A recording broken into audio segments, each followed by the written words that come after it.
หมอยซุงค่ะหมอยซุงปีน้องๆพบปันแห้งข้าวสายหมอหอมกกอกค่ะเมื่อในเป็นวันที่12เดือนธันวาคมปี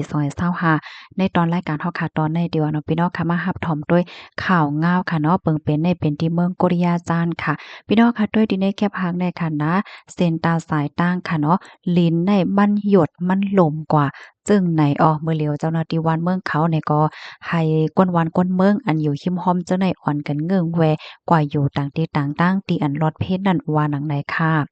เมื่อวันที่11เดือนธันวาคมที่4ปี2025เมื่อวานในก้อยอยู่ดีของการข่าวนกเมืองขนอดเลยออกมาเปิ้นเผาลาดว่าปื้นตีก่อสร้างเส้นทางรถไฟไต้หลินตีหนึ่งอันมีไว้อยู่ดีในเมืองกวางมยองอันมีไว้ตั้งปอดตอนใต้ของ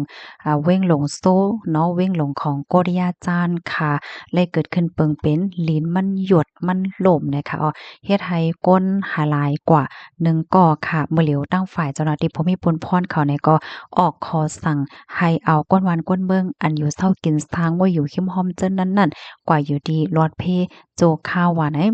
อ่อนนั้นในวันเหลียวกันนั้นก้อยค่ะตั้งฝ่ายเจ้าหน้าที่เขาเนี่ยก็คัดใจเหมือนหนังว่าปันฟังเติ้นถึงปันก้นเหตุการณ์ก่อสร้างปื้นตีจึ้นนั้นน่ะเนาะไว้หลังเสเขาเนี่ยก็เลยคบทบหันว่ามันมีห้อยจัดว่าจังหวัดจังไหน ลิ้นเนี่ยมันจังหยดมันจังหล่มหือเฮ็ดให้เขาก็คลิปเนี่ยเทแลปันฟังถึงปันคนที่เหตุการณ์ว่าอยู่หิมห้อมเจั่นนั้นเฮ็ดให้ค่ะ ที่นั่นเหี่ยวเลยเผอว่าถึงมาข้าวยามไหว้วัน3โมงปลาย13มินินั่นไหนก็เลยเกิดขึ้นเปิงเป็นลิ้นหยวดลิ้นลมกว่าเฮ็ดจังไหนคะเฮ็ดให้มีร้องลูกกวยลูกซุ่มจังหนังหันติในแคบหางแนวค่ะเส้นตาสายตั้งลูกกวยจังไหนยาวก้วยมก้าเฮิรนเยเฮิรนตึกอันอยู่หิมห้อมนั่นก็ลูกกวยอยู่หลายๆหลังเฮ็ดจังไหนคะเมื่อพ้องนั้นได้ค่ะนะเจ้าหน้าที่หาก่อค่ะเนาะเขาก็ตึกกดทัดลองห่มลมเนอเส้นตั้ง ปื้นตีซึ่งนั้นอยู่เฮ็ดไหนค่ะนะเพราะว่าอะไรเกิดขึ้นเปิงเป็นจึงนั้นยาวเนี่ยเจ้าหน้าที่เขาก็คิมแนะจ้อมหาเจอเขาค่ะครบเท่าพันก้นเหตุการณ์3ก้อในลอดเพค่ะเที่ยงก้อนหนึงแต่ก็ข้างคำว่าอยู่ใต้ลิ้นเฮ็ดจังไหนค่ะเนาะเหี่ยวก็เที่ยงก้อนหนึงแต่ก็หาหลายไว้เฮ็ดไหนเนาะทั้งฝ่ายเจ้าหน้าที่เขาก็ตึกจ้อมหาอยู่เนี่ยค่ะในเป็นข้อมูลต่อถึงมือคำว่าเฮ็ดไหนค่ะทั้งฝ่ายลงปองจึงเนี่ยก็เลยออกคอสั่งค่ะเนาะให้ก้นวานก้นเมืองเจออันอยู่ไว้หิมห้อมเจอนั่นค่ะ อะไรเงิ่งแวไว้ก่อนกว่าอยู่ดีอันลอดเพจังไหนนะก็เปิ้ฮู้ว่าเงาลายเนี่ยมันเตสืบเป็นเฮอกว่าเที่ยงลิ้นในจ่องมันเตสืบหยดกวนปังกว่าเที่ยง5สังห้าไหลเจ้าไหนนะเฮอเตลอดเพศในหาไรเงิ่งแวไว้โจกเก็บโจกข้าวจังไหนคะเลยเสนั่นก็ยังปันฟังป้าขะเนาะตอนตาลดการถเคิงลดกาว่าสว่าเจ้าไหนก็หาไรเงิงแวน้อยกว่าใจเส้นตาสายตั้งต่างดังก่อนอย่าไปแนดมาเส้นตั้งสายในยาวว่าหนังในค่ะเกี่ยวกับเวลองในผู้ใหญ่ก้นหลงในปื้นตีปื้นตีนั่นค่ะเนาะก็ลาดว่าเขาในก็เลยจี้สั่งให้ก้นวานก้นเมืองอันอยู่สร้างกินเศร้าหิมหอมจนนั้นได้เงิงปลายยาว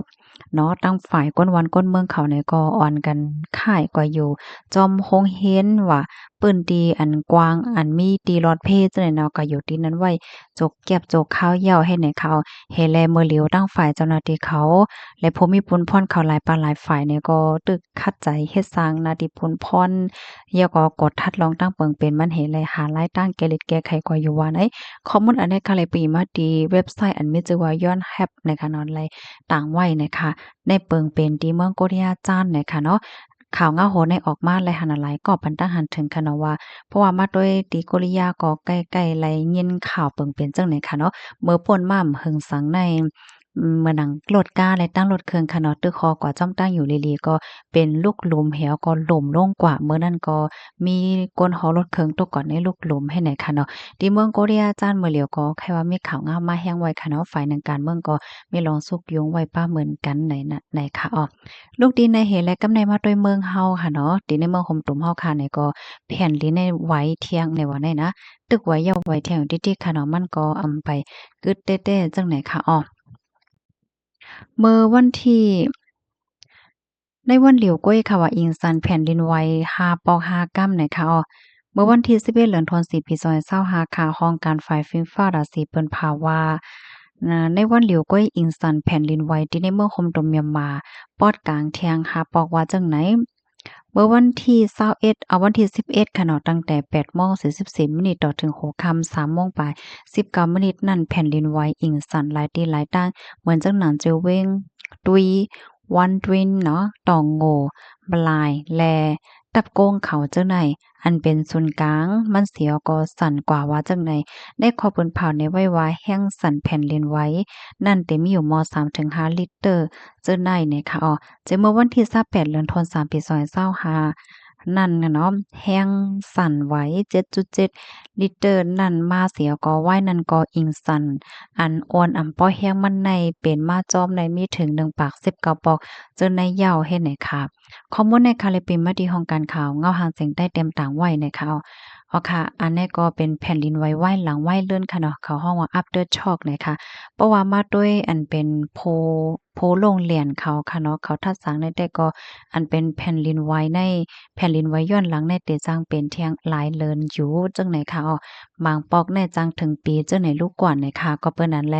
สังว่าเฮาคาอยู่ไว้ในเปิ้นตีว่าหิมห้อมจังนั้นไหนก็ให้ไลฟังอยู่ฟังกินค่ะเนาะอย่าไปเน็ตน้ำใจแห้งหนาค่ะเนาะมาติกามันเหมือนหนังพี่น้องค่ะอยู่ไว้ดีเฮิรนเติกแหละเจ้าหนายเฮ็ดไหนคะค่ะยินจมูกก็ที่รับถอมปันแห้งค่ะเนาะรับถอมยอไข่ปันตั้งหันถึง5อำนั้นก็เพิ่มเติมข้อมูลในตอนรายการปล่อยเสียงเฮาค่ะเลยเจ้าในค่ะเนาะก็เพิ่มเติมมาเลยอยู่ค่ะย้อนให้พี่น้องค่ะอยู่เลยกินหวานและหลอดเพกันโกโก้เสกัมเลยค่ะเพราะว่ามาละลองแผ่นดินไหวกัมค่ะย้อนละแทงอีกหนึ่งค่ะเหมือนหนังที่ตั้งเมืองไทยค่ะเนาะตั้งปอตอนแหลลิ้นเก้งหลาวว่าแม่ฮ่องสอนว่าสวรรค์เจ้าเนี่ยก็ยังอยู่ๆใกล้หันเปิ้นออกมาเปิ้นแพร่ว่าแผ่นดินไหวอยู่เป็นปอกเป็นตีเป็นตั้งเฮ็ดจังไหนคะอันนี้ก็แค่ให้พี่น้องค่ะฟังอยู่ฟังกินกันป้า